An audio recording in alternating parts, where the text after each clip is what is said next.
we're going to be teaching you polynomial zeros. First, start off by finding the zeros of the polynomials. A linear has many types. Find main ones. Linear with 1 degree, quadratic with 2 degrees, cubic with 3, quartic with 4, and quintic with 5. See how there's one loop right here? For every loop, you add 1.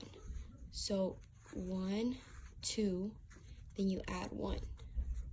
1, 2, 3, add 1.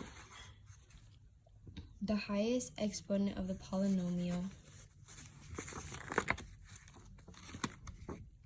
tells you how many zeros there should be. Example. Here you see 1, 2 loops, which would give you the degree of 3. Every time it crosses the x-axis is how many zeros. The name goes with how much the degree is. Right here, you have 1, 2. You add 1 more, that gives you 3 degrees, cubic, and that the zeros are how many times it crosses the x-axis. Here you have 2 degrees, quadratic, just has 1 loop, and here where it touches the x-axis, the real numbers. Now moving on to chapter 2, finding all zeros of the function. Here we have an equation and we have a graph. You clearly see that the real number here is 2, real integer.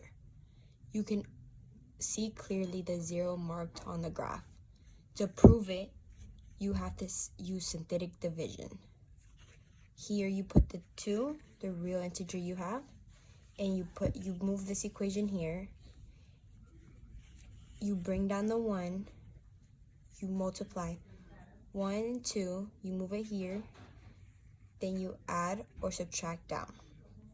Whatever you get right here, you add the x's, then what's left you have to get to x squared, then you move here and you use this formula.